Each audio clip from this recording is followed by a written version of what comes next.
We're talking about peaceful places coming up right after this.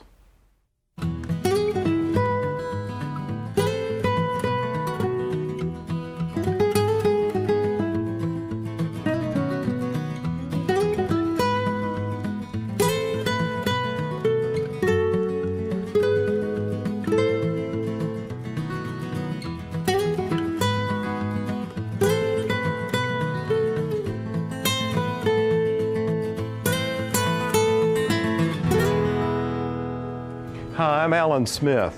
I don't know about you, but sometimes life can get really crazy and hectic. So sometimes I need to be able to go to a peaceful place. So that's what this whole show is about. Peaceful places and some things associated with them. For instance, this beautiful plant, which is a peace lily. It's so easy to grow, and just look how beautiful it is. We'll get to that a little later. First, we're going to take a trip to the historic Mount Vernon, the home of our first president of the United States, George Washington. Now, why is this peaceful? Well, I had an opportunity to spend 2 or 3 days there. And in the morning, when the sun was coming up, or in evening, you could sit on the porch and watch the Potomac go by. It was incredibly peaceful. Plus, we're going to get a tour of the gardens at Arlington National Cemetery. And I also have a new addition at the Garden Home Retreat I'd like to show you, along with this refreshing recipe. As you can see, we've got quite a lineup in today's show. First, we need to take a break, and when we come back, we're going to go to Mount Vernon, so stay tuned. If you're interested in getting some good ideas for your garden, one of the best ways is to visit some really great ones, like Mount Vernon, home of George Washington, the father of our country. You know, he also loved farming and gardens. And we can't forget about Martha. She was an enthusiastic gardener as well. Plus, she ran the place most of the time. A friend of mine, Dean Norton, who's the director of horticulture, told me more about this historic place. Dean, this is certainly a popular place at Mount Vernon. Popular today just as it was in Washington's time. This is the pleasure garden, so this would have been the highlight of someone's visit when they were touring around the estate while visiting the Washington family. Well, I mean, I see lots of visitors here today. I mean, how many do you think you're going to have today? Today, hopefully we'll get around 3,500. That's kind of low. I mean, on a spring day when you have school groups, we'll have as many as 7,000 to 9,000. A pleasure garden was a place where people would walk and enjoy, and this is where you would find flowers growing not for their use, but for their beauty, which is really a unique enclosure for an 18th century property. Dean, I'm just knocked out by all the color here today. I mean, I see so many good old North American natives like the purple coneflowers and some of the rudbeckias. Yeah, this is an exciting time of the garden, and color coordination in the 18th century really didn't matter at all. They were much more concerned with height arrangement than color coordination. Washington does not mention a lot of flowers, specifically in this garden, so what we grow are the flowers that are the most common, the most basic throughout the gardens in this region 200 years ago. Once these gardeners got these plants and they started planting them, Washington expected them to continue those plants through either seed collection or division or cuttings. I guess the crown of this garden would have to be the greenhouse or the conservatory. Right, it was completed in 1787. At the same time, he built slave quarters on either side. And of the visitors that came into this garden and recorded what they saw 200 years ago, there's one recurring theme. They always talked about the tubbed plants because that was exciting, to come into a Virginia landscape and to see bananas, oleanders, hibiscus, and citrus of all types.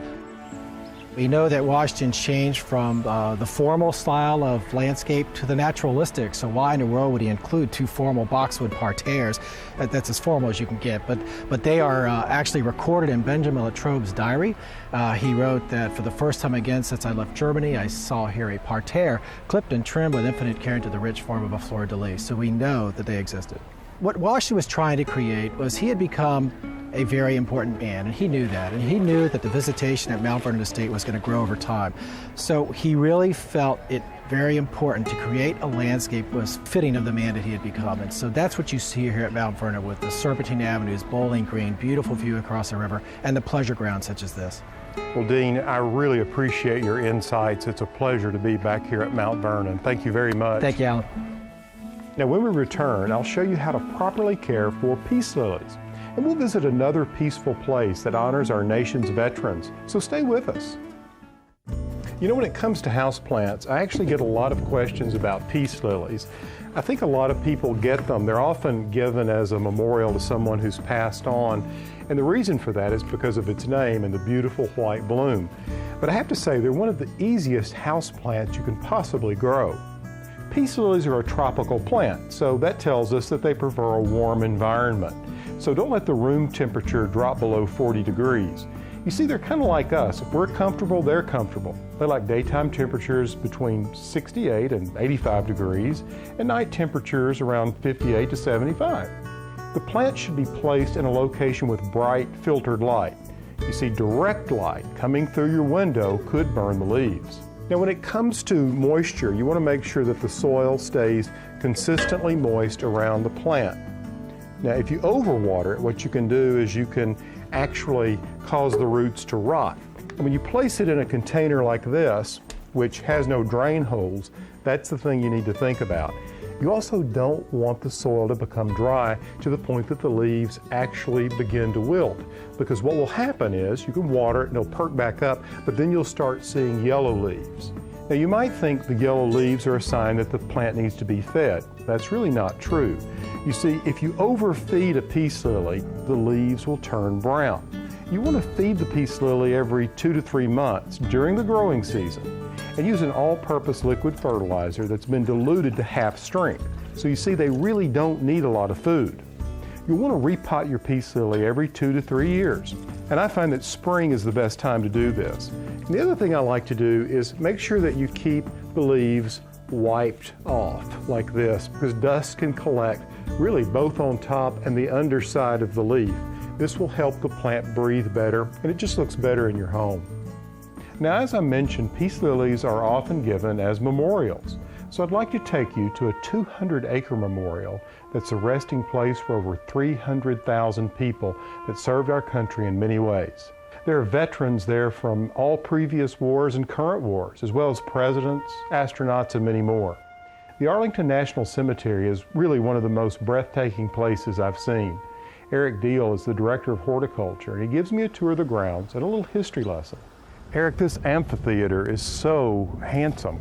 Well, thank you, Alan. It's a spot used throughout the year for both large commemorative events and as a somewhat of an intimate space where people can come enjoy our landscape and contemplate what their visit to Arlington is all about. It's very different than the broader view of Arlington. I mean, you think of it as this vast park almost with the rolling hills that's very open, and this is very intimate. And people often don't realize that until they visit Arlington. You're right, the iconic rolling hills and the white headstones going off in the distance. And as you walk through the cemetery, suddenly you come to this, what we call our old amphitheater, developed in the late 19th century. I love the Ionic Columns at the top. I mean, it's just really such a handsome space. It is. It was, of course, very popular in the Victorian era when this entire portion of the cemetery was developed. We're probably about 100 yards or so behind the Custis Lee Mansion at this point. Eric, the rose has always been associated with memorial gardens, and I certainly see beautiful examples right here in the amphitheater at Arlington. Yes. This is called Veterans Honor. It's a fairly recent rose introduction within the last 10, 12 years or so. Appropriately named. Appropriately named. And Veterans Honor, as you can see, is a beautiful red rose. As most hybrid teas, it takes a certain level of care, and if you're willing to devote that to it, you are paid off in spades with flowers throughout the season. It's just amazing to me that you're able to keep this sacred space in such pristine order 365 days a year. Well, thank you. We go directly to Congress. We're funded separately from other government entities. And I think, fortunately, both Office of Management and Budget and Congress realize that the way we pay tribute to those who served our nation is twofold. One is through the proper funerals and ceremonies that we carry out throughout the day at Arlington. And then in the more long term, we honor those who served our nation by keeping this place at its most beautiful possible. And with that, it takes resources. Everything from obviously lots of mowing of turf and grass and trimming around each stone, to washing all the stones throughout the year, to straightening them up, to planting the gardens and having spots for restorative healing kind of garden spaces throughout the cemetery. And you have to look from a holistic point. Why are we here? What's this about? And a big portion is the beauty of the ceremonies and the beauty of the landscape. And that's always job one. We keep that in our minds. Everybody at Arlington at all times is to honor those who served our country. Well, it certainly is a sublime landscape. Well, thank you. Up next, we'll see what all went into creating this focal point at the garden home. So stay with us. I'm always on the lookout for plants that shine during the later months of the growing season, but don't require much care. And I have to say, Caryopteris fits that description. It's a carefree shrub-like perennial that produces tons of these blue flowers in late summer. This will be the first time I've grown the variety Sunshine Blue. The combination of bright chartreuse foliage and deep blue flowers is really quite amazing. You see, it's a plant that's sure to add interest to my garden throughout the growing season. You know, I have to say that one of the most relaxing areas at the Garden Home Retreat is the west lawn. It's so simple. What we did with the design is just plant a double row of wisteria trees that created an alley with a particular wisteria called Wisteria floribunda, or the Japanese wisteria. You see, it has those really long flower panicles, or they're actually called racemes. They've been trained in a lollipop-like shape, and they frame the view to the porch on the west end of the house. Now, recently, I added a plinth and a statue that draws your attention down this alley or axis and creates a focal point for this garden room. Charlie Bates is an old friend of mine, an excellent stonemason with Bennett Brothers, and he shows us the many intricate steps in constructing a plinth and the different tools that are needed to shape the stone. We're using limestone. We want to make sure it's big enough to get what we want out of it, and so we can cut down to the thickness and check for any cracks, because when you get started carving, if you hit a fissure or crack, you know, it can come out, break your piece, and then you've got to start all over. We have a large bridge saw, and you can cut the angles, but then the curve and any tight inside corners or the outside corners have to be hand carved with your hand tools. First marked the center line and then took a flat chisel and carved it in, and then I got a profile chisel that's got some curve to it and worked the curves in with that. Yes, it's a little more rustic. That's what, for this setting, that's what they asked for. I like it a little more rough rather than really smoothed out. It just gives it more of a hand-carved look. Now, this is one of the parts of the show that I really enjoy. This is one where I answer questions that you send in. It looks like today we have one from Shannon in California. She writes, Alan, I never have luck with houseplants. I have a brown thumb, but a friend gave me an ivy as a gift. Are these difficult to care for? Well, Shannon, you're in luck. Ivies are actually one of the easiest houseplants you can grow, and they are beautiful in the home, as well as they can help purify the air. Every time I go to a garden center, it seems like I find a new variety of ivies. There's so many different leaf shapes and colors. You see, they can either be a standalone houseplant, or they're the perfect complement for many other houseplant arrangements. If they get settled in and they're comfortable, they'll put out lots of little runners and grow all over the place, just like their outdoor cousins. Ivies are forgiving when it comes to growing conditions. You see, they prefer bright light, but they'll also do well in reduced light situations. When it comes to water, you don't want to overwater them, so you should let them dry out completely before watering them again. And always check on the underside of the leaf. One problem ivies can have is with spider mites, so make sure you check them regularly. Now, Shannon, I hope that's helpful to you. Good luck with your new plant. Now, coming up, we're going to step into the kitchen, so don't go away. We're going to try a delicious recipe, perfect for a hot summer day. I'm here with Matt McClure, and Matt is showing me one of his favorite summer recipes. It's so simple.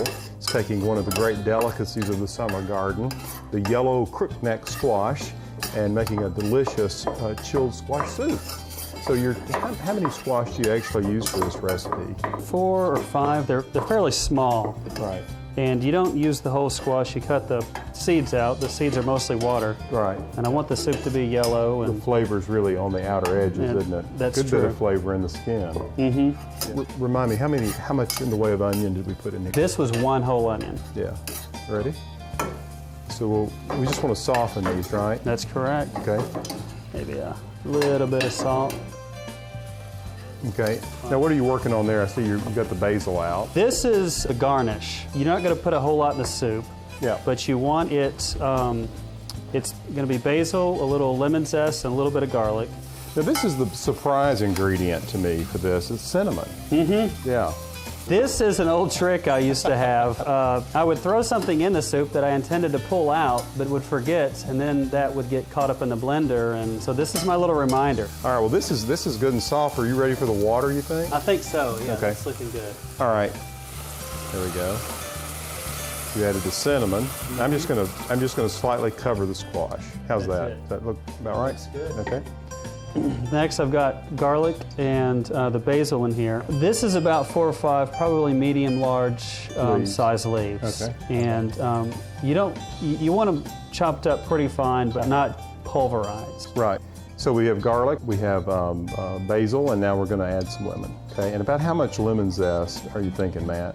Probably zest of 1 lemon. Zest of 1 lemon. Okay. And I do add a little extra virgin olive oil to the basil and the lemon and stuff. That's almost like a sauce in a way. Okay. And about how much of that are you thinking? Probably about 2 tablespoons. 2 tablespoons. Okay. Now, is this is enough for the entire recipe? Yeah. And how much will this make? About a quart. So that's probably in the neighborhood of about 3 or 4 bowls of soup. 3 or 4 bowls of soup. This is really a recipe that doesn't take much time. You want to take it there? You Sure can. So the idea now is to what, puree this? It's a pureed soup. Okay, perfect. Okay, so now all we have to do is chill it. That's right. Chill it just for about half an hour or about an hour in the fridge. Yeah, and then you just garnish it by just a drizzle of this concoction. That's right. Full of flavor. Full of flavor, that's right. Well, that's all the time we have for today's show. I hope you've enjoyed it as much as I have. And listen, if you want that recipe for that squash soup, it's really good. Just go to my website, pallensmith.com. You'll find all the information that we discussed in today's show, including some of these gorgeous ivies. Until next time, from the garden, I'm Alan Smith.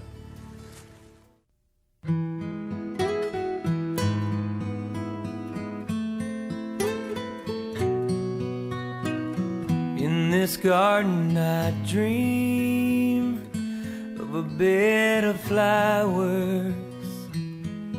Bluebirds sing of the beauty all around us.